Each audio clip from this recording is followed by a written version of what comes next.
So today, the United States launched a trade war against Canada. Their closest partner and ally, their closest friend. At the same time, they're talking about working positively with Russia, appeasing Vladimir Putin, a lying, murderous dictator. Make that make sense. Canadians are reasonable, and we are polite, but we will not back down from a fight. Not when our country and the well-being of everyone in it is at stake. At the moment, the U.S. tariffs came into effect in the early hours of this morning, and so did the Canadian response.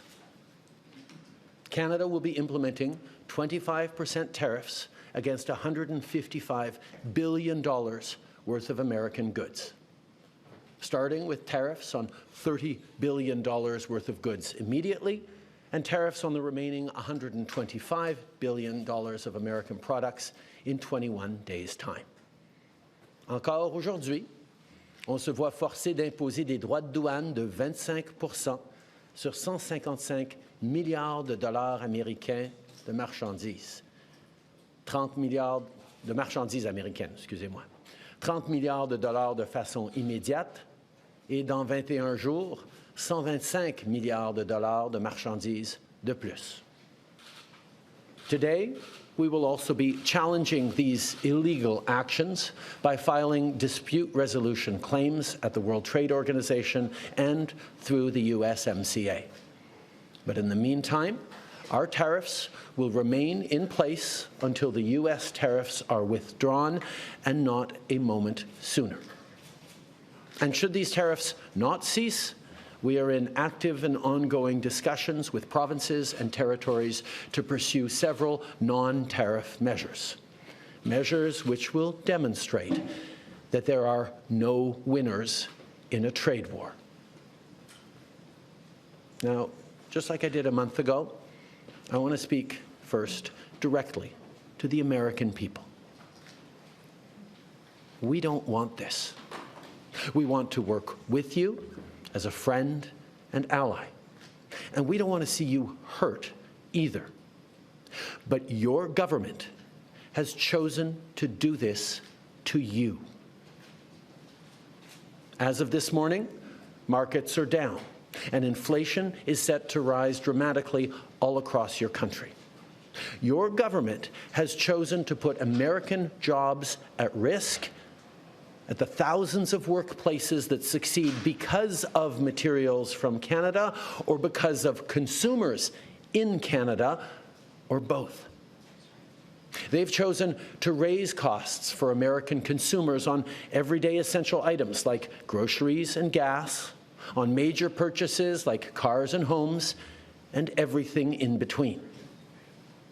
They've chosen to harm American national security, impeding access to the abundant critical minerals, energy, building materials, and fertilizers that we have and that the United States needs to grow and prosper. They've chosen to launch a trade war that will, first and foremost, harm American families. They've chosen to sabotage their own agenda that was supposed to usher in a new golden age for the United States. And they've chosen to undermine the incredible work we've done together to tackle the scourge that is fentanyl, a drug that must be wiped from the face of the earth. So on that point, let me be crystal clear. There is absolutely no justification or need whatsoever for these tariffs today. Now, the legal pretext your government is using to bring in these tariffs is that Canada is apparently unwilling to help in the fight against illegal fentanyl. Well, that is totally false. Let's look at the facts. Our border is already safe and secure. Far less than 1% of fentanyl flows and less than 1% of illegal crossings into the United States comes from Canada. But we acted. because we know we can always do better. We responded to concerns, including from the President, by implementing an ambitious $1.3 billion border plan. A border plan that includes generational investments in new AI and imaging tools to stop the flow of fentanyl in its tracks, stronger coordination and information sharing with American agencies, along with the deployment of drones, helicopters, and additional personnel to keep our border secure. Now, a month ago, as part of an agreement with the United States that paused the tariffs, we made further commitments. We appointed Kevin Brasseau as our fentanyl czar, a man who dedicated his multi-decade career in law enforcement to combating organized crime networks and drug trafficking. We designated 7 drug cartels, sick, evil groups who cynically profit off the pain and suffering of people on both sides of the border, as the terrorist organizations that they are. And just yesterday, we launched a new joint operations partnership supported by a $200 million investment between Canada's security and law enforcement agencies, a partnership that will enhance the coordination of information and intelligence in order to thwart criminal gangs involved in the illegal fentanyl trade. And critically, our actions are working. As the U.S. Customs and Border Protection just acknowledged, there was a 97% drop in fentanyl seizures from January compared to December, to a near zero low of less than half an ounce seized in January, even with all the further enforcements and actions we've taken at the borders. In sum, we stepped up. We engaged closely and constructively with the President and his administration. We did everything we promised. We stuck to our word. And we did it because we believe in working together to protect our citizens. Now I want to speak directly to one specific American, Donald. In the over 8 years you and I have worked together, we've done big things. We signed a historic deal that has created record jobs and growth in both of our countries. We've done big things together on the world stage, as Canada and the US have done together for decades, for generations. And now we should be working together to ensure even greater prosperity for North Americans in a very uncertain and challenging world. Now, it's not in my habit to agree with the Wall Street Journal, but Donald, they point out that even though you're a very smart guy, this is a very dumb thing to do. We two friends fighting is exactly what our opponents around the world want to see. And now, to my fellow Canadians, I won't sugarcoat it. This is going to be tough, even though we're all going to pull together, because that's what we do. We will use every tool at our disposal so Canadian workers and businesses can weather this storm. From expanding EI benefits and making them more flexible to providing direct supports to businesses, we will be there as needed to help. But Canada, make no mistake, no matter how long this lasts, no matter what the cost, the federal government and other orders of government will be there for you. We will defend Canadian jobs. We will take measures to prevent predatory behavior that threatens Canadian companies because of the impacts of this trade war, leaving them open to takeovers. We will relentlessly fight to protect our economy. We will stand up for Canadians every single second of every single day, because this country is worth fighting for. Les derniers mois ont été stressants et honnêtement épuisants pour nous tous. Mais je crois qu'on peut être rassuré par l'incroyable solidarité dont on a tous été témoins entre nous. Solidarité entre nos entreprises, nos syndicats, notre société civile, les communautés autochtones et tous les Canadiens. L'ensemble de la société canadienne parle d'une seule voix pour qu'on se fasse entendre de nos partenaires américains, pour illustrer que l'imposition de droits de douane, c'est une très mauvaise idée. En même temps, on travaille à l'interne pour faire tomber les obstacles au commerce entre nos provinces et territoires. On travaille pour rejoindre de nouveaux marchés à travers le monde, pour bâtir une économie toujours plus forte et plus résiliente. Dans les dernières années, j'ai eu plusieurs occasions de discuter avec des leaders du monde entier. Mon message est toujours le même. Le Canada est un partenaire fiable et notre porte est grande ouverte. Dans les dernières semaines, on a aussi redoublé d'efforts pour renforcer nos liens avec le Mexique, qui a lui aussi été frappé par ces tarifs. Ensemble, on va chercher de nouvelles façons de collaborer et de s'appuyer l'un sur l'autre pour faire face à cette menace. Face à l'incertitude, face à l'inquiétude, les Canadiens ont fait preuve de tellement de solidarité. Je vous ai vu partager des listes de produits canadiens pour aider vos proches à appuyer les entreprises d'ici. Je vous ai vu changer vos plans de vacances et opter pour des magnifiques destinations touristiques qu'on a ici chez nous, au Canada. Je vous ai vu redoubler d'efforts pour soutenir nos petites entreprises et nos travailleurs. Je vous ai vu vous porter à la défense de notre culture et la faire rayonner. Je vous ai vu encourager nos athlètes avec une ferveur sans précédent. Moi qui croyais que je ne pouvais pas être plus fier de notre pays et de mes compatriotes. Mais j'ai encore quelque chose à vous demander. Lâchez pas. C'est le moment de redoubler d'efforts, de se tenir debout pour notre pays, de faire tout ce qu'on peut pour choisir le Canada, pour défendre le Canada. On va passer ensemble à travers des moments difficiles.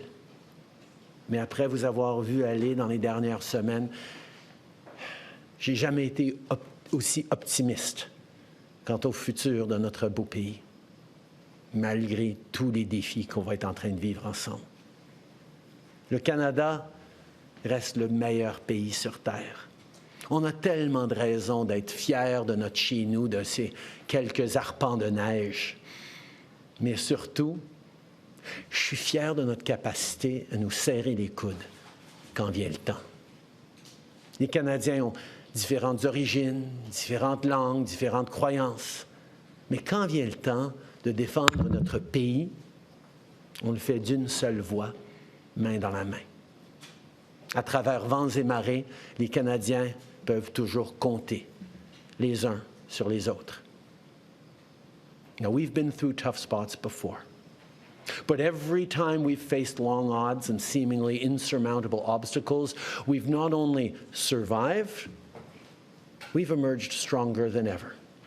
Because when it comes to defending our great nation, there is no price we all aren't willing to pay. And today is no different. Merci beaucoup, mes amis. Thank you very much, Mr. Prime Minister. Merci beaucoup. We will now take 20 minutes of questions. Nous prendrons 20 minutes de questions. One question, one follow-up. Une question, un suivi. Merci. Hi, Prime Minister. Tom Perry with CBC. You're reaching out to the President today. You're speaking directly to him. We heard from U.S. Vice President J.D. Vance, who says that Donald Trump will be speaking to Canadians. And he also says that he wants to see more progress on fentanyl. So my question to you is, do you have any conversation scheduled with Donald Trump in the coming days? Is that something maybe your successor should do? And do you really believe that this is about fentanyl, or is there something larger at play here? I have offered to speak to Donald over the past number of days, and I expect to speak with him in the days to come. I'm always there to talk with him about the importance of working together to take on the world at this time. The facts show very clearly that in terms of taking action on fentanyl, we are doing everything that is necessary, and not just for the United States, for ourselves as well, as Canadians are suffering as well from the scourge that is illegal fentanyl. We have laid out extensive plans, actions, cooperations, including as recently as the past days in Washington, and they have always been very well received. And the numbers bear that out. I think in what President Trump said yesterday, that there is nothing Canada or Mexico can do to avoid these tariffs, underlines very clearly what I think a lot of us have suspected for a long time, that these tariffs are not specifically about fentanyl, even though that is the legal justification he must use to actually move forward with these tariffs. Monsieur Trudeau, en français, à part l'allocution que vous avez eue envers Monsieur Trump, lui avez-vous parlé au cours des derniers jours, des dernières heures? Non. Je me suis mis à sa disposition pour parler pendant les derniers jours, comme on avait fait il y a 30 jours. J'espère lui parler dans les jours à venir. Je suis toujours ouvert pour parler. And, sir, you mentioned this off the top. You're seeing the United States seemingly moving closer to Moscow. This is the same day that the United States has announced it's suspending aid for Ukraine. The Kremlin just said that U.S. foreign policy now is in alignment with Russia. So how do you successfully, or your successor, successfully negotiate with a president who seems to regard his friends as his enemies and his enemies as his friends? In this regards, Canada and Canadians are very clear. We know who our friends are. We know who our opponents are. And there is no question that Vladimir Putin and his attack not just on Ukraine, but on the rules-based international order, on the founding principles of the United Nations, is an opponent of Canada. I think the question that we all need to be watching closely is, what do the American people think? How do Americans feel about jettisoning one's friends and allies in favor of a country that has never wished Americans well and continues to act in ways that harm the global economy and specifically the American economy and American values and principles? Bonjour, M. Trudeau. Valérie Gavage de Radio-Canada. J'aimerais vous entendre sur les programmes d'aide. Au Québec, on parle de 160 000 emplois qui pourraient être perdus. M. Ford a dit ce matin, dans 8 à 10 jours, il y aura des mises à pied dans les usines d'auto. Est-ce qu'il y a quelque chose sur la table aujourd'hui qui peut être annoncé pour les Canadiens, ne serait-ce que de limiter le délai pour avoir accès à l'assurance-emploi? Il y a des choses qu'on va regarder immédiatement sur l'assurance-emploi, mais je veux rappeler aux gens que notre but, c'est pas de trouver des façons pour que les Canadiens puissent passer à travers de ces moments difficiles, c'est d'empêcher ces moments difficiles de durer plus que le temps minimum nécessaire. Si on peut faire enlever ces tarifs demain, c'est ce qu'on va essayer de faire. Notre priorité, c'est de mettre fin à cette guerre économique. Et le fait que des Américains, dès aujourd'hui, font faire face à des mises à pied, vont faire face à des problèmes au niveau de leurs produits de consommation, va nous aider à mettre fin à ces défis le plus rapidement possible. Mais effectivement, on est en train de regarder toutes sortes de choses que nous pourrons faire si effectivement ces tarifs durent plus longtemps qu'une journée ou deux, même avec des actions quasiment immédiates sur l'assurance-emploi qu'on va regarder aujourd'hui même. I think the thing to remember first and foremost as we reflect on the impacts on Canadian workers and Canadian jobs and businesses is that, first of all, there will be similar impacts on Americans losing their jobs, American families paying more for basic goods that they rely on at a time where times are tight everywhere. But our focus has to be on getting these tariffs lifted as quickly as possible. What can we do in the coming days is our focus to make sure that these tariffs don't last a second longer than necessary. So we will be looking at, including looking in the coming day at things we can do around adjusting EI to support people through this difficult time. But our priority has to be not on figuring out how to manage through these tariffs over the coming days and weeks and months, but on doing everything we can to get them lifted and put an end to this unjustified trade war that hurts American families and Canadian families. On a l'impression que vous n'avez plus beaucoup de cartes dans votre jeu. Est-ce que de devancer la renégociation de la CEUM fait partie des plans actuellement plus que jamais? Actuellement, dans les conversations avec le président, c'est pas très clair ce qu'il veut exactement. Ou peut-être la seule clarté, c'est ce qu'il a dit à multiples reprises, que son but, c'est de faire écrouler l'économie canadienne pour ensuite pouvoir parler d'annexation. C'est ce qu'il veut. Alors, je ne sais pas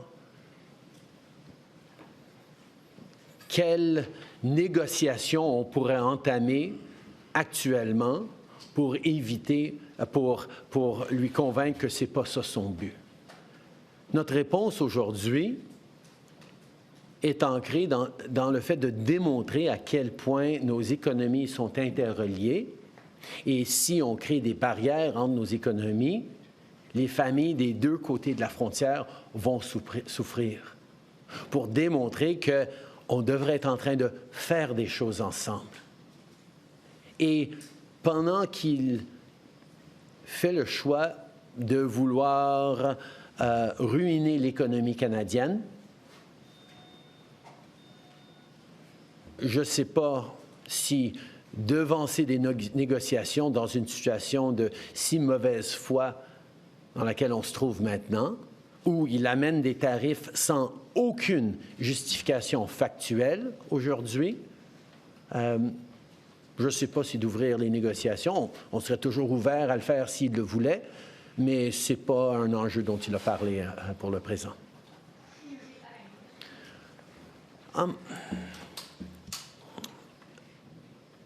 I'm just trying to remember. What was that? Cosmic, that's right. I think in terms of what he wants, and I heard he talked about banking again this morning in a tweet, which doesn't make any sense because American banks, there's about 16 American banks currently active in Canada holding about $113 billion worth of assets in this country. So the American banks are alive and well and prospering in Canada. It's an example of not really being able to see what it is that he wants, because even the excuse that he's giving for these tariffs today of fentanyl is completely bogus, completely unjustified, completely false. So we actually have to fold back on the one thing he has said repeatedly, that what he wants is to see a total collapse of the Canadian economy, because that'll make it easier to annex us, is the second half of his thought. Now, first of all, that's never going to happen. We will never be the 51st state. But yeah, he can do damage to the Canadian economy, and he's started this morning. But he is rapidly going to find out, as American families are going to find out, that that's going to hurt people on both sides of the border. Americans will lose jobs. Americans will be paying more for groceries, for gas, for cars, for homes, because we have always done best when we work together. So we are, of course, open to starting negotiations on the CUSMA review, but let us not fool ourselves about what he seems to be wanting. And I will admit, I have been holding out hope that these tariffs were just a clever negotiating ploy that would have the impact that they're having now without even bringing them in over the past weeks, as we've seen order books dry up for Canadian companies from American customers, as we've seen expansion plans in Canada put on hold, as we've seen people choosing to invest in the United States over the past weeks because of the threat of tariffs. But now that he's moved forward with tariffs, we're going to see the real impact of a trade war between our two countries. And that impact will be to hurt American families. Prime Minister Tonda McCharles with the Toronto Star. I hope you can be as specific as possible for a number of these points. Everybody's looking to what actually you're going to do. In your statement last night, you referenced non-tariff measures, and I want to know exactly what you're prepared to contemplate there. And given that your likely successors, both Carney and Poilievre, have said it should be dollar-for-dollar retaliatory tariffs, that's on $600 billion worth of American imports. If you were to do that, is that on or off the table? I will be sitting down, as I have every week for the past many, many weeks, with the premiers this afternoon to talk about our individual, combined and collective response to this. As we've put on the table, the federal government has $155 billion worth of tariffs that we can move forward with immediately, and that we will be moving forward with both now and 21 days from now to give Canadian companies time to adjust their supply chains to not be overly impacted by this. But there are many other things that have been surfaced by different premiers in different approaches that we can look at. One, for example, is around purchasing and around suppliers and around contracts, whether it's municipal, provincial, or federal, with American companies. There are many different things that we've been looking at, and that conversation with the premiers this afternoon is going to be very, very important. But I can tell you what we have seen is Canadians across provinces and territories, across political lines, are united in knowing that this is a time to hit back hard and to demonstrate that a fight with Canada will have no winners. And the sooner we can get past this fight, back to working together to take on the world, as our two countries always have, the better we'll all be. To what extent have you turned or gotten cooperation from any other allies to exact more pain on the U.S. to accelerate getting to a solution? And are you concerned that Mexico appears to be trying to do their own thing maybe next Sunday? Where are you with any guarantees you've got allies? I've just spent quite a bit of time over these past couple of weeks meeting with European and international allies to talk about a number of different things, including standing up for the rules-based order by defending Ukraine, but also being there for each other in a more challenging and uncertain world.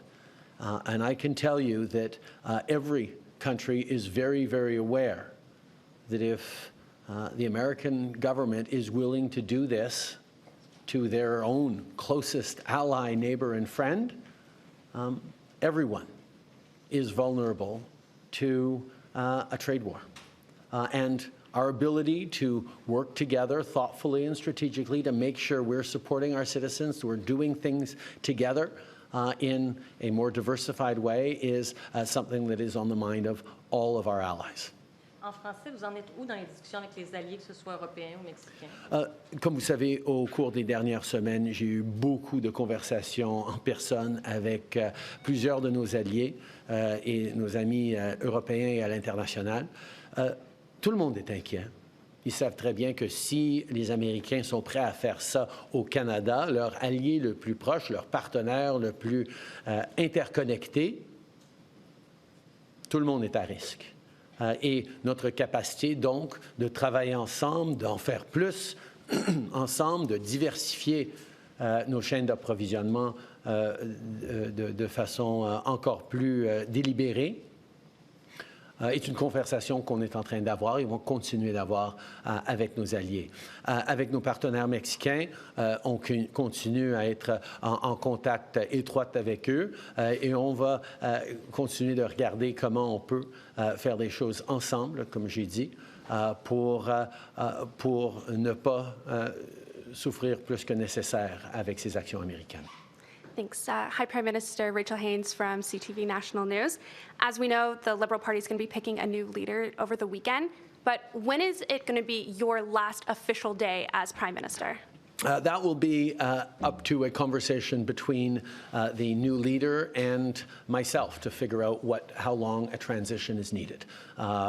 It should happen reasonably quickly, but there's a lot of things to do in a transition like this, particularly at this complicated time in the world. Ma dernière journée sera déterminée une fois que le nouveau chef du Parti libéral sera choisi. C'est une conversation sur combien de temps vont être nécessaires pour la transition. Il y a énormément d'éléments à considérer, mais je sais qu'on veut faire ça assez rapidement. Thanks. So it sounds like it won't be immediately on March 9th or March 10th. So it sounds like you'll probably still have some time remaining to put in some more actions on this. Is one of those things that you're considering going to be taxing oil, gas, and potash exports, even if premiers don't consent to that? As I said, the most important thing we're facing, as I've said, the most important thing we can do is ensure that Canadians remain united. That's why whatever response, individually or collectively, we do across the country, we have to make sure that no single part of the country is carrying a greater burden or suffering any more than everyone else. This is going to be tough for all of us, but we need to be pulling and holding Canadians together every step of the way. And that's the conversation I'm going to be having with the premiers this afternoon in our now weekly meetings. There will be many different ideas we discuss, but the most important thing, more important than doing specific or effective pressure points on the United States, is keeping Canadians united together. As we go through the pain that these American tariffs will inflict on our economy, on our workplaces, on Canadian families, we will be able to say this is happening to us by the decisions of a different government. As American families suffer the impact of these tariffs, of this trade war with Canada, they will be saying this is happening because our own government is choosing to do it to us. That's a very different proposition. And the most important thing right now, more important than anything else, is for Canadians to remain united. And that's why all premiers will be focused on things that make sure Canadians don't get divided amongst ourselves. This is a time for us to pull together because the Americans will be having very real and very challenging debates and discussions about these actions.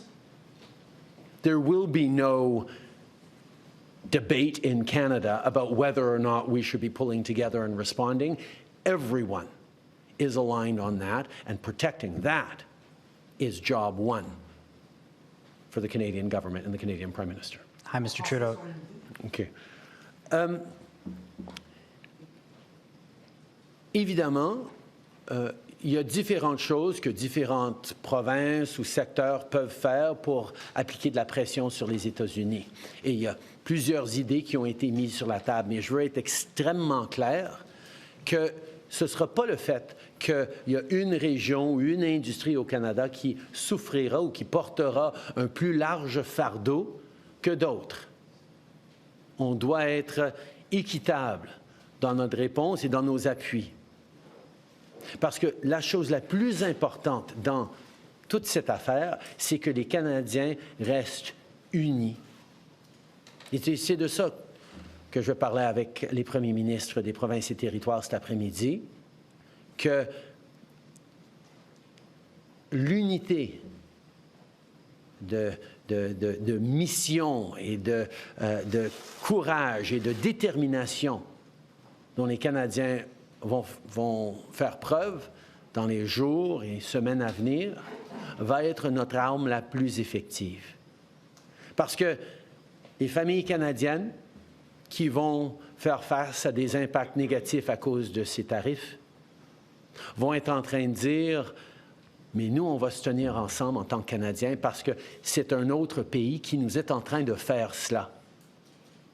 Et nous, on va tenir bon, puis on va réussir à passer à travers. » Les familles américaines qui vont voir des pertes d'emplois, qui vont voir des augmentations de prix à cause de ces tarifs, eux, ils vont devoir se dire « C'est à cause de notre propre gouvernement qu'on est en train de souffrir maintenant. » Et ça va amener des conversations extrêmement difficiles entre Américains sur le pourquoi de cette guerre commerciale injustifiée.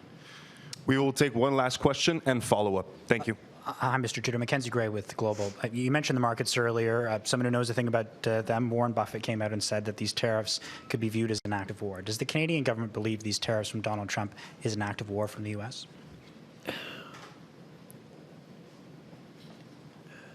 Canadians are not angry at the American people for this. We don't have anything against Americans. Americans are our neighbors, our friends, our partners. We do things together. We've done things together for decades and generations.